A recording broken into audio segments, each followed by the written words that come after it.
প্রিয় বন্ধুরা, ভবঘুরে ট্রাভেল ব্লগের পক্ষ থেকে আপনাদের জানাই শুভেচ্ছা। গ্রীষ্মের এই তপ্ত দুপুরে আপনাদেরকে আমরা নিয়ে এসেছি রবীন্দ্রনাথ ঠাকুরের স্মৃতিধন্য শিলাদহের কুমারখালীতে।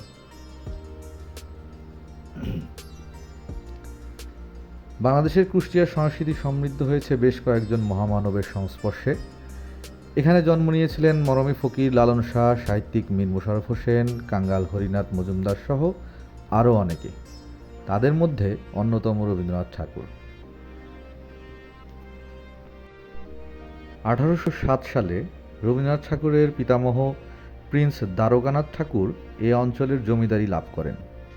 পরবর্তীতে 1889 সাল থেকে 1901 সাল পর্যন্ত রবীন্দ্রনাথ ঠাকুর অনিয়মিত বিরতিতে এখানে আসতেন এবং সেই সময়ে তিনি জমিদারির কাজ পরিচালনা করতেন এই শিলাইদহের কুঠিবাড়িতে।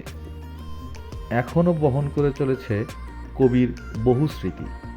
শিলাইদহের দোতলায় কুঠিবাড়িটির বৈশিষ্ট্য হচ্ছে, একসময়ের দোতলার বারান্দায় বসলে একদিকে পদ্মা, অন্যদিকে গড়াই নদী দেখা যেত।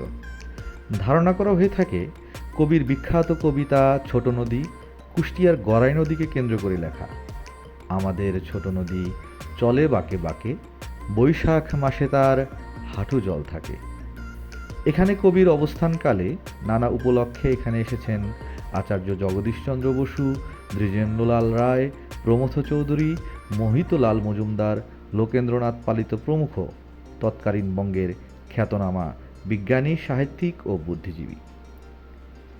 এই কুঠিবাড়ি ও পদ্মা বোটে বসে রচিত হয় রবীন্দ্র সাহিত্যের অন্যতম শ্রেষ্ঠ ফসল সোনার তরী, চিত্রা, চৈতালি, কথা ও কাহিনী, খনিকা, নৈবেদ্য ও খেয়ার অধিকাংশ কবিতা।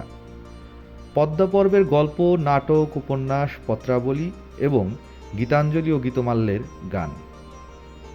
এখানে বসেই কবি 1912 সালে গীতাঞ্জলি কাব্যের ইংরেজি অনুবাদ শুরু করেন। শিলাইদহ ও পদ্মার প্রতি রবীন্দ্রনাথের ছিল গভীর অনুরাগ।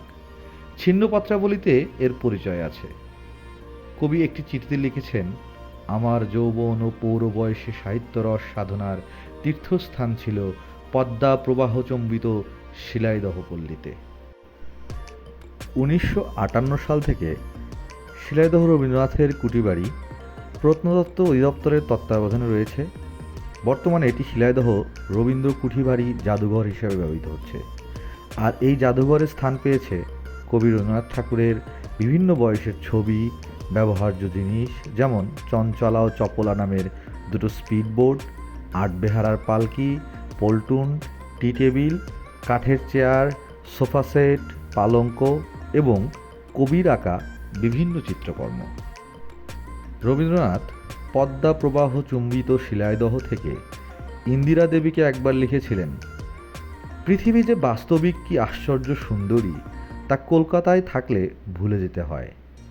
এই যে ছোট নদীর ধারে শান্তিময় গাছপালার মধ্যে সূর্য প্রতিদিন অস্ত যাচ্ছে এবং এই অনন্ত ধূসর নির্জন নিঃশব্দ চরের উপরে প্রতি রাতে শত সহস্র নক্ষত্রের নিঃশব্দ অভ্যুদয় হচ্ছে, জগৎ সংসারে এ যে কি একটা আশ্চর্য মহৎ ঘটনা, তা এখানে থাকলে তবে বোঝা যায়। কলকাতা কবির শিল্পী সত্তাকে অনুভব আবিষ্কার করতে সহায়ক হয়েছিল, কিন্তু সেই বৈভবপূর্ণ প্রাসাদের বাইরে শিলাইদহের গ্রামীণ নৈসর্গিক জনপদে জগৎ ও জীবনকে নবরূপে অন্তরঙ্গভাবে উপলব্ধি করেছিলেন কবি। তার কাব্যের স্বকীয়তা আর অভিনবত্ব বেশি ধরা দিয়েছিল সোনার তরীর মতো বহমানতা থেকে।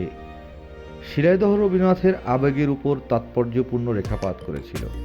সোনার তরী কাব্যগ্রন্থের সূচনায় তিনি লিখেছিলেন, আমি শীত গ্রীষ্ম বর্ষা মানিনি, কতবার সমস্ত বৎসরে ধরে পদ্মার আতিথ্য নিয়েছি বৈশাখের খররৌদ্রতাপে। তাই তো তিনি লিখেছিলেন, গগনে গরজে মেঘ, ঘন বরষা, কূলে একা বসে আছি নাহি ভরসা, রাশি রাশি ভাড়া ভাড়া ধান কাটা হলো সারা, ভরা নদী ক্ষুরো ধারা, খর পরশা, কাটিতে কাটিতে ধান এলো বরষা, একখানি ছোট ক্ষেত আমি একেলা, চারিদিকে বাঁকা জল করিছে খেলা। পরপারে দেখি আঁকা তরু ছায়া মসি মাখা, গ্রামখানি মেঘে ঢাকা প্রভাত বেলা। এপারেতে ছোট ক্ষেত আমি একেলা।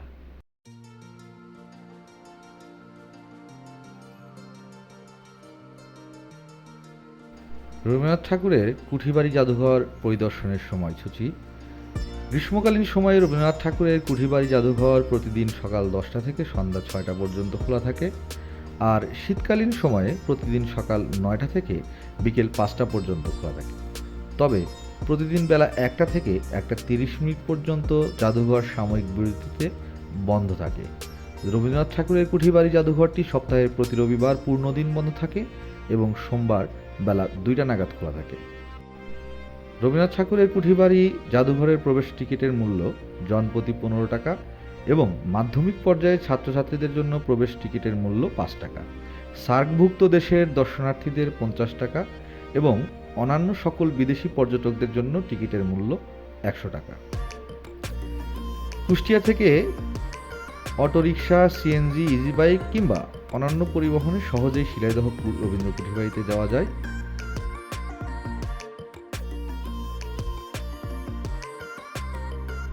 প্রিয় বন্ধুরা, আপনারাও রবীন্দ্রনাথের স্মৃতি বিজড়িত এই শিলাইদহ কুঠিবাড়ি এবং জাদুঘরটি পরিদর্শন করতে পারেন।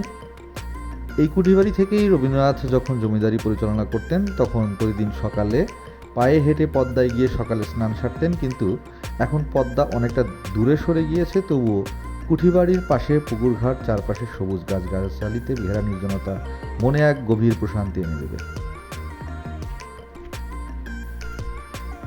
প্রিয় বন্ধুরা, আজকের মতো শিলাইদহের রবীন্দ্রনাথ ঠাকুরের কুঠিবাড়ি থেকে বিদায় নিচ্ছি। দেখা হবে পরের অন্য কোনো ভ্রমণ কাহিনীতে। ভ্রমণ এবং